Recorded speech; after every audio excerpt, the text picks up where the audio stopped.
Assalamualaikum warahmatullahi wabarakatuh. Halo semuanya, jumpa lagi dengan saya Chow Sing Sing, kurator dari podcast Horror Night Story. Halo, apa kabar semuanya? Semoga kalian semua sehat-sehat ya.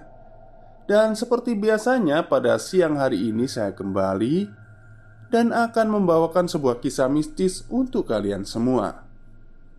Kisah mistis kali ini saya datangkan dari tweet Twitternya Mas Bri Story mengenai angkot setan yang ada di Jatinangor. Seperti apa kisahnya? Mari kita simak. Perjalanan malam seringkali membuahkan kisah seram, seperti yang pernah dialami oleh salah satu teman kita, yakni Rizky. Ketika dia menggunakan angkot untuk kembali ke tempat kosnya yang ada di Jatinangor pada suatu tengah malam. Simak kisahnya di sini di Bri Story.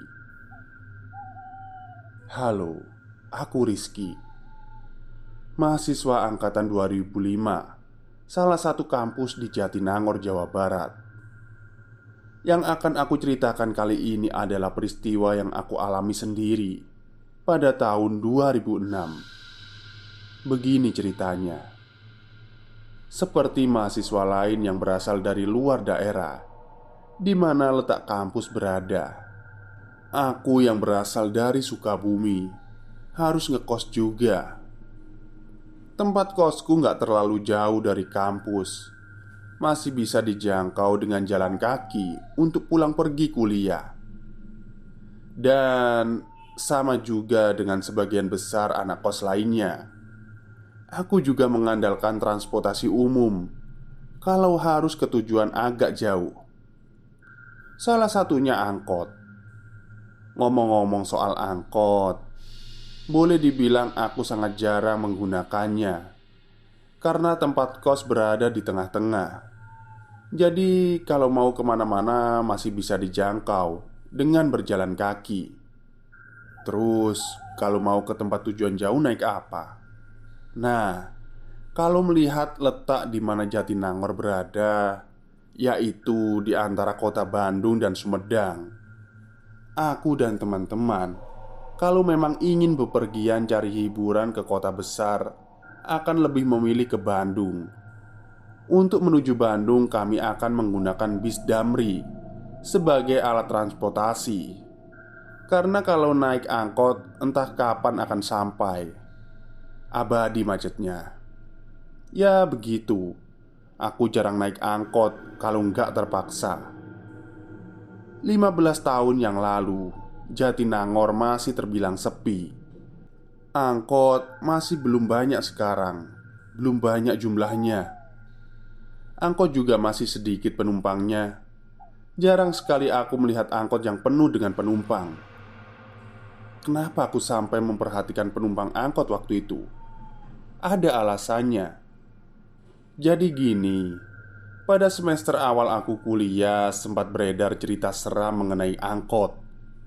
Ya, namanya cerita seram pasti akan cepat nyebar di kalangan mahasiswa dan masyarakat sekitar.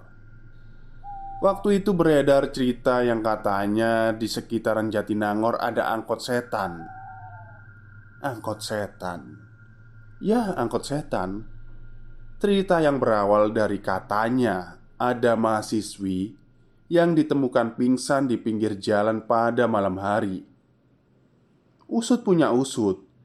Sebelum pingsan dia naik angkot dari arah Cileunyi mau menuju Jatinangor. Ternyata angkot yang dia tumpangi berisi hantu atau setan atau apalah sebutannya. Lalu mahasiswa ini ketakutan setengah mati sampai akhirnya dia jatuh pingsan. Aku sih percaya nggak percaya dengan cerita itu, tapi tetap seru aja kalau ada teman yang menceritakannya lagi. Hitung-hitung hiburan. Tapi sikap skeptisku itu berkesudahan ketika akhirnya aku mengalami sendiri kejadian seram di dalam angkot. Kejadian yang masih aku ingat detail sampai hari ini. Angkot setan di Jatinangor. Waktu itu awal tahun 2006. Aku pulang mudik ke Sukabumi karena memang ada libur panjang. Cukup lama aku di rumah sebelum akhirnya aku harus kembali ke kampus Jatinangor. Mungkin sama dengan mahasiswa lain. Ketika awal-awal kuliah, aku masih sangat merindukan rumah. Jadi sangat betah kalau sudah pulang ke kampung. Berat rasanya untuk kembali ke kampus lagi. Waktu itu juga sama. Malas sekali rasanya untuk balik ke Jatinangor. Makanya, aku memutuskan untuk berangkat sore saja. Gak apa kalau harus sampai tengah malam. Tapi ya, walaupun begitu, aku tetap harus berangkat. Harus kuliah.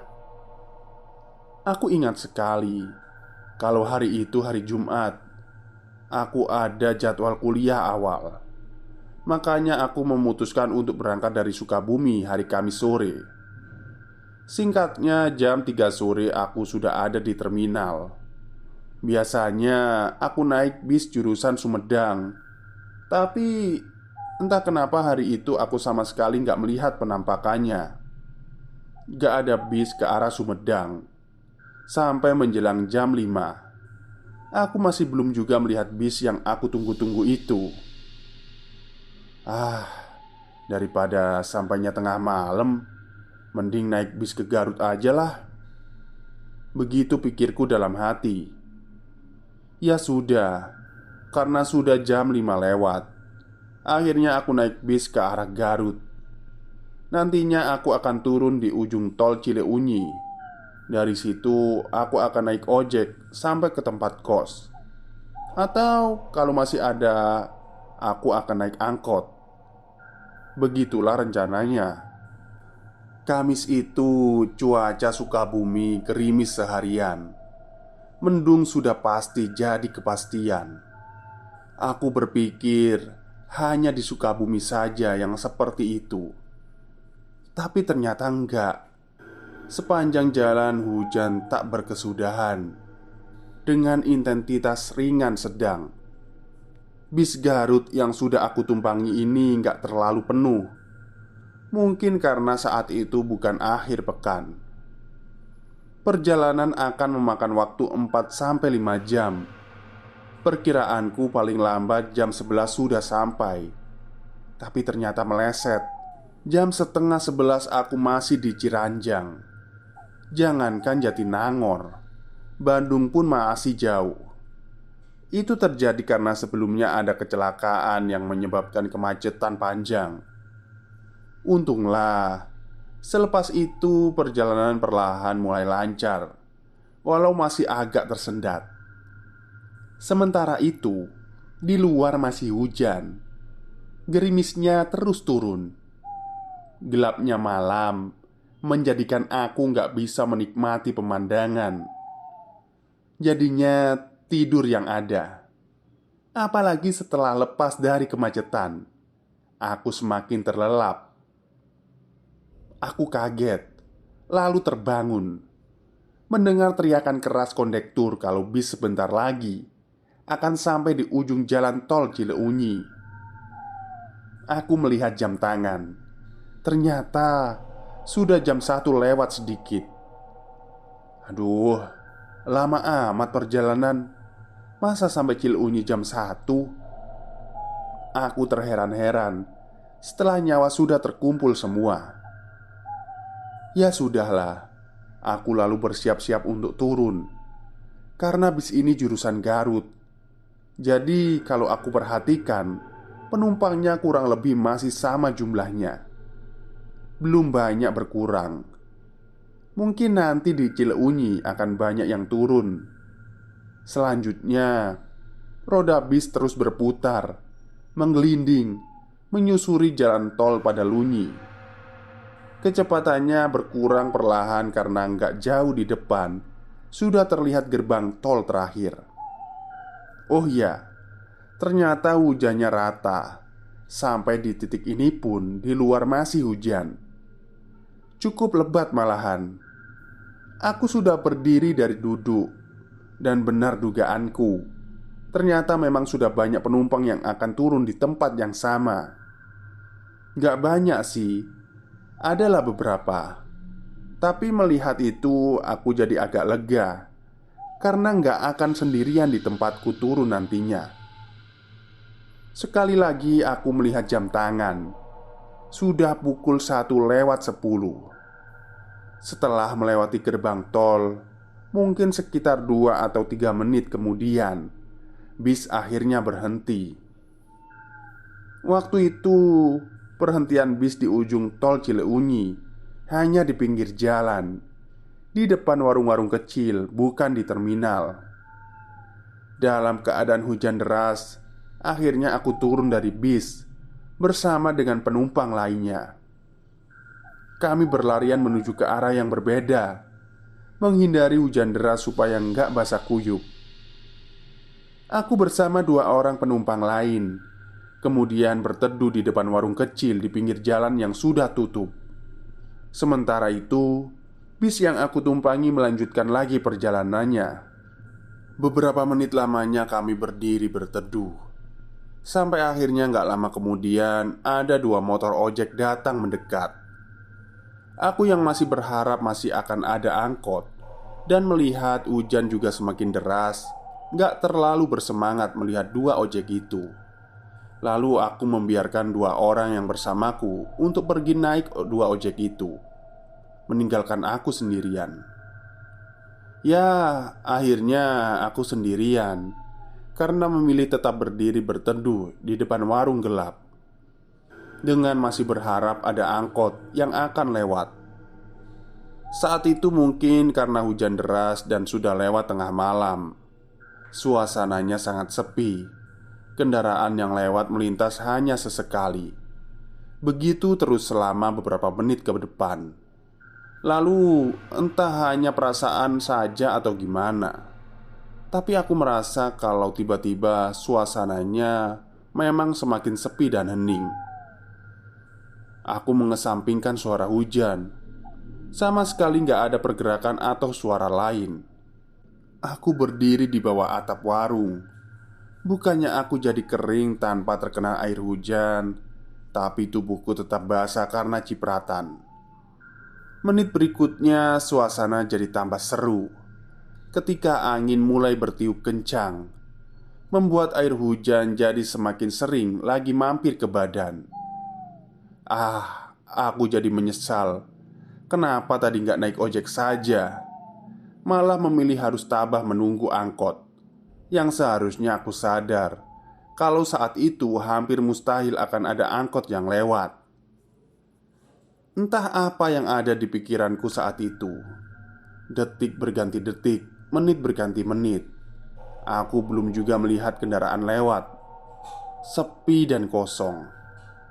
Tapi ketika mulai meratapi nasib, akhirnya aku melihat di kejauhan ada kendaraan yang muncul mendekat.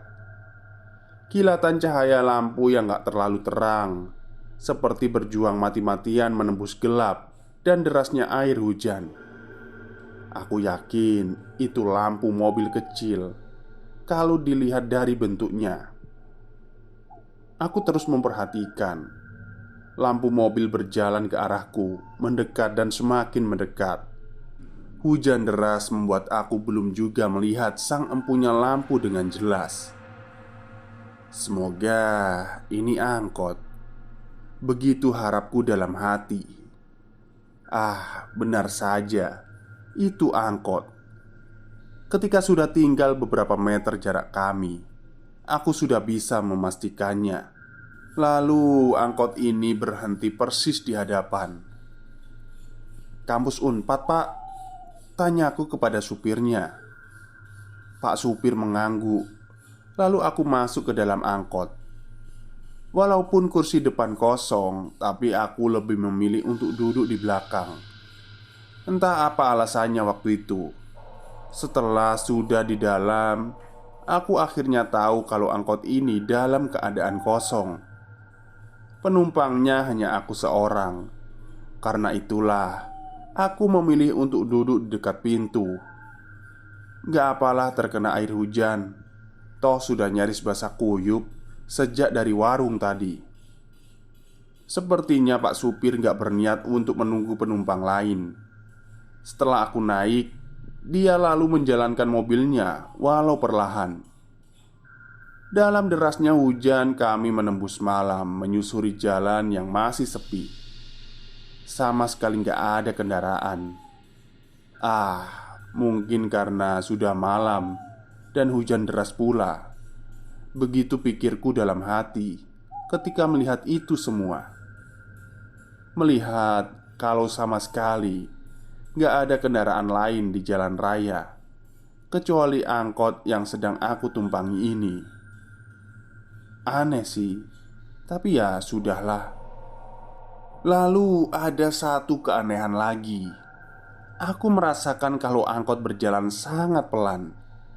Tapi itu terjadi mungkin karena angkot dalam keadaan kosong. Jadi Pak Supir berjalan pelan supaya dapat penumpang nanti di depan. Mungkin begitu. Sementara di luar hujan masih turun dengan sangat deras. Aku terus saja melihat ke depan, memperhatikan jalan. Di kejauhan aku sudah bisa melihat ada lampu lalu lintas lampu merah atau stopan kalau kata orang Bandung. Kalau sudah sampai di lampu merah ini, kami akan berbelok ke kanan menuju kampus dan tempatku kos berada. Tapi sekitar 200 meter sebelum lampu merah, angkot tiba-tiba berhenti, seperti sedang menaikkan penumpang. Nah, ketika angkot berhenti ini, aku menggeser sedikit posisi duduk untuk memberikan jalan kepada penumpang yang akan naik. Tapi ternyata nggak ada orang, nggak ada penumpang yang masuk. Nggak ada yang naik, Pak. Nggak ada orang. Begitu aku bilang ke Pak Supir. Setelah celingak-celinguk memperhatikan sekitar, lalu Pak Supir menjawab pendek, "Ada." Begitu katanya, sambil terus melihat ke depan, gak menoleh ke arahku. Mana penumpangnya sih? Orang gak ada juga, sunggutku dalam hati. Setelah berhenti sebentar, angkot kemudian berjalan lagi, berjalan pelan. Aku yang masih kebingungan kembali melihat ke depan, memperhatikan jalan. Tapi belum juga sampai lampu merah, tiba-tiba angkot berhenti lagi. Sama seperti sebelumnya, angkot seperti sedang mau menaikkan penumpang. Padahal nggak ada orang sama sekali, sepi. Sekali lagi aku bilang ke Pak Supir, "Nggak ada orang, Pak, kosong." Pak Supir sambil terus menatap ke depan, lagi-lagi menjawab, "Ada." Aku semakin bingung. Mana penumpangnya sih? Sama. Lalu angkot kembali berjalan. Bedanya kali ini jalannya lebih cepat, nggak pelan seperti sebelumnya. Karena angkot sudah berjalan cukup cepat, aku yang tadinya duduk sangat dekat dengan pintu dan menghadap ke depan jadi bergeser sedikit ke dalam, membuat aku jadi menghadap ke samping, bukan ke depan lagi. Paham ya maksudnya ya? Nah, ketika menghadap ke samping inilah aku akhirnya bisa melihat sesuatu yang mungkin ini jadi jawaban kenapa angkot ini tadi berhenti 2 kali secara misterius. Aku kaget tak terkira, merinding sejadi-jadinya, karena ternyata sudah ada 2 penumpang di dalam. Mereka duduk di belakang berhadapan. Keduanya laki-laki. Kapan mereka masuk? Aku yang duduk di samping pintu sejak tadi nggak melihat mereka masuk. Sementara itu, angkot berjalan sangat cepat. Aku yang mulai semakin ketakutan sudah nggak tahan lagi dan memperhatikan jalan. 2 lelaki ini terus menundukkan wajah, sementara aku memandang mereka sesekali. "Kiri, Pak, kiri." Begitu aku bilang ke Pak Supir. Akhirnya aku memberanikan diri untuk minta angkot berhenti. Aku semakin ketakutan. Setelah bilang begitu, kemudian lagi-lagi aku menoleh ke belakang. Betapa kagetnya aku. Ternyata mereka sudah bergeser mendekat ke aku. Yang satu duduk di hadapanku, yang satunya lagi duduk persis di sebelahku. Saat inilah aku dapat melihat wajah mereka dengan jelas. Sangat menyeramkan. Kedua wajahnya pucat berlumuran darah, seperti baru saja mati karena kecelakaan. Tercium juga bau amis anyir yang sangat tidak sedap. Aku semakin panik, lalu refleks menggebrak langit-langit angkot dengan keras. "Berhenti pak, berhenti!" Aku berteriak begitu. Kemudian, angkot yang tadinya melaju cepat perlahan mulai mengurangi kecepatannya. Ketika angkot sudah sangat pelan berjalan, aku nekat melompat turun. Hasilnya aku jatuh terduduk di pinggir jalan. Gak apalah, yang penting bisa berhasil keluar. Lalu aku melihat angkot menyeramkan itu terus melaju pelan, sampai akhirnya hilang di telam kegelapan. Hai, balik lagi ke gue Bristory. Sekian cerita pada malam hari ini. Sampai jumpa lagi di kesempatan yang lain. Tetap jaga kesehatan supaya kita bisa terus merinding bareng. Salam Bri. Oke, itulah akhir kisah dari tweet Twitter yang ditulis oleh Mas Bri Story ya, tentang angkot setan Jatinangor. Ya, ternyata bukan hanya bus ya, ternyata angkot juga menyimpan apa ya, suatu cerita mistis tersendiri. Baik, mungkin itu saja pada siang hari ini cerita dari saya. Kurang lebihnya saya mohon maaf. Wassalamualaikum warahmatullahi wabarakatuh.